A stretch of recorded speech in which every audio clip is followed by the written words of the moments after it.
tunnel in the ocean. Yep. Turns out we were shot down over Fukuoka, Japan. There's a service tunnel here that should be free of enemies.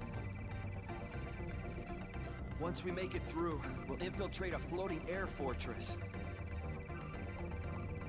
According to the database, a few ships are docked there. If we can get to one of those ships, we'll be home free. And you're sure there are no enemies down here? Positive. Why would enemies hang out in a water tunnel? Finally, there's the entrance.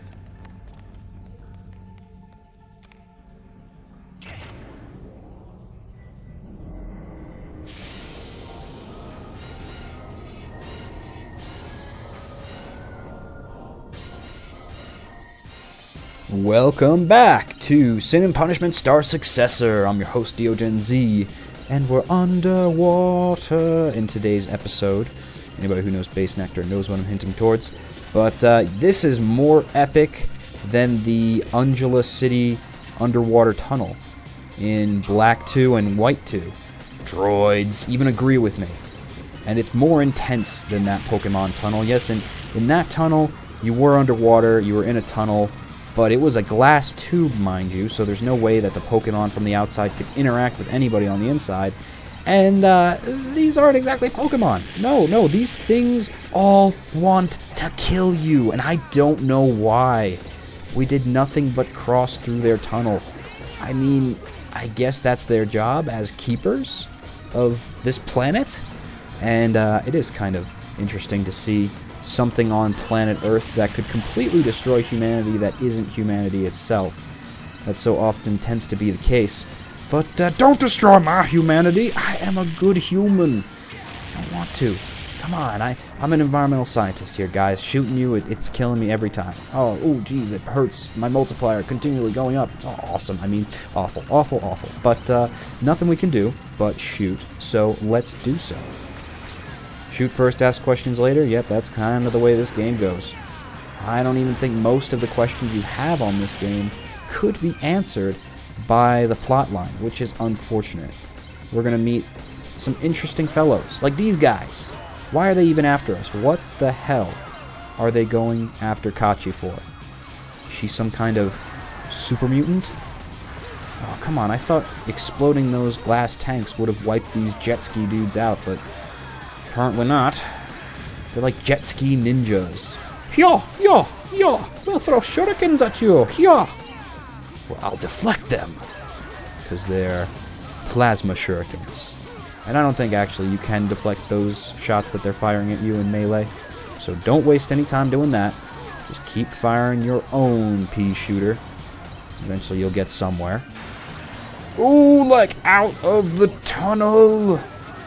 This is actually kind of cool. Huh. That was a good diversion away from these guys. What the fuck? What was that? Holy crap. There are some enormous things in this tunnel. No! Wow. Go away, fucking you! Oh. Why are there... Here it comes again! Okay, as if these jet ski ninjas were not enough, we've got enormous eels after us. Oh, and they're hungry. You just came out of the... How many are there of these things? Okay, good. I just blasted something by it, but it's not dead. Oh my gosh, it's right there! Jet ski people, don't you see that thing? Can we all agree to not fight each other and just fight that fucking thing? Please? Oh, even if I die, you guys are still done by the eel. You really want to deal with that eel all alone? Alright, go ahead, jet ski ninjas. Throw the plasma shurikens. That thing's enormous! Alright, it's just taunting us right now. It's trying to smack us out of the tunnel with its body so it could take us without any jet stream. It's the only thing that's saving us right now is this undersea current. Oh no. Oh no, get back in the tunnel! Back in the tunnel! Whew. Okay. Where's that? Where's the eel?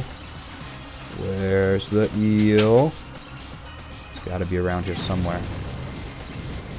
Some roadblock coral. Alright, maybe it stopped pursuing us. Maybe it got enough snacking on the jet ski ninjas, and that's good enough.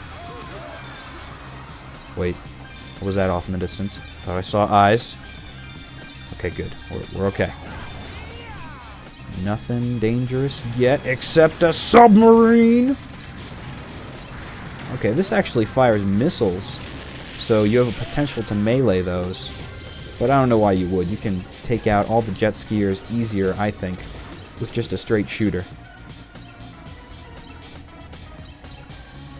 And now we're coming to what looks to be a gate. Alright, we're getting to the next part of this tunnel. Excellent. Except not. It's locked. Oh, it's more than locked. It's guarded by a Medusa keeper. Well, don't look at it, people. He'll turn to stone! Well, I guess not, because I haven't, and I'm still playing, so it's not the real Medusa, it's an imitator. And this thing, just like any other boss, you want to wage many charge shots on. What you have to look out with the Medusa Keeper for is that wiggling arm that's holding a giant aura ball. That's what it appears to be. Those things you can dodge by barrel rolling into the center of them or away from them, whatever works best. If we get this close, attack its center with melee. Ooh! And look out for those. I guess it gives you a nice warning by wiggling the tentacle arm things that it is going to use to smack you. But make sure you don't get caught in that range. It's not really that hard of a commander to get rid of. What's nice is it normally has its core open to you for most of the game. And what way should we choose? Okay, this one!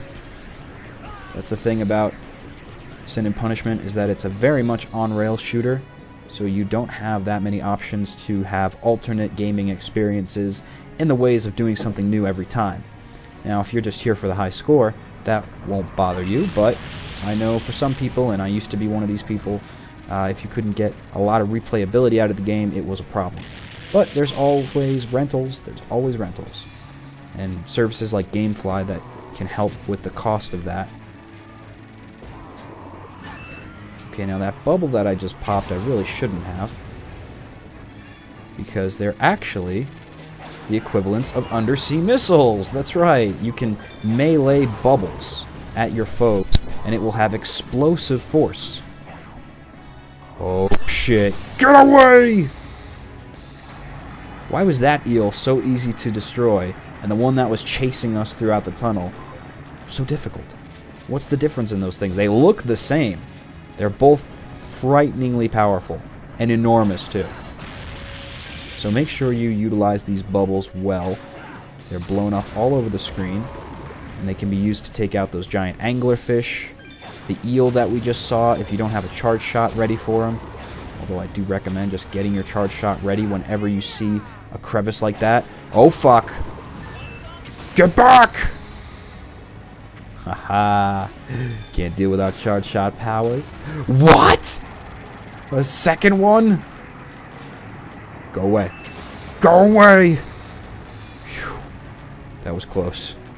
Way too close for comfort. I don't know why a second eel came up. I don't think I've ever seen that in this game, but shit. Things can happen. Things can go wrong. But things are going pretty right with all these bubbles popping up for our fight. I don't know how bubbles have such explosive power. It's like Pokemon. I never understood why Bubble was an attack. How does Bubble do more damage than something like Tail Whip? Tail Whip sounds violent.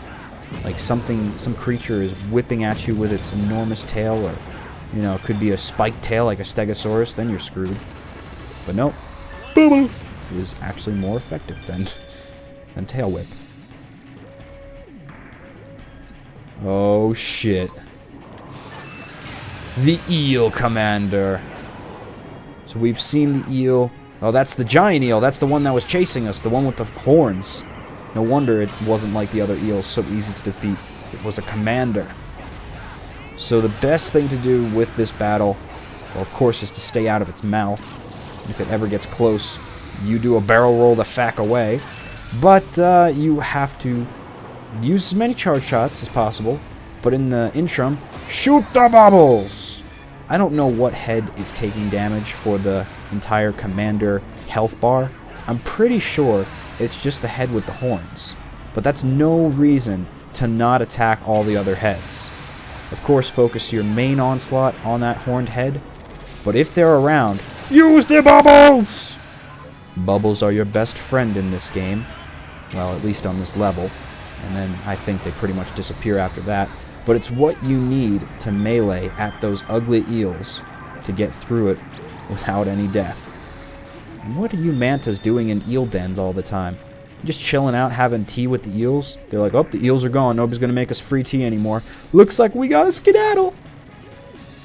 And those things. The hermit crabs. No, they're not hermit crabs. They're more like king crabs. Which, interestingly enough, is not the true name of them. King crabs are spider crabs, but they were named by marketers to be king crabs so they would sell quicker on the market.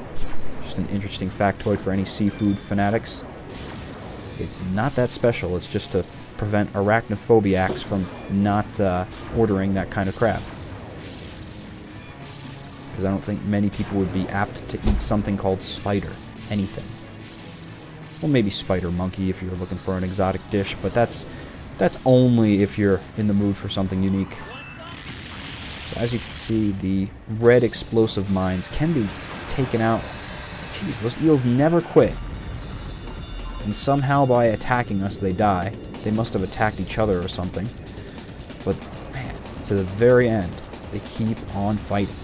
I don't even know where they're coming from. There's an endless supply of them. Okay, so now we're not fighting commanders of Keepers of the Deep that are naturally here, but we're again fighting that organization that's trying to catch Kachi. Like a popular legendary or something. Still haven't figured it out, why they even want to take her. But this part of the fight is extremely easy.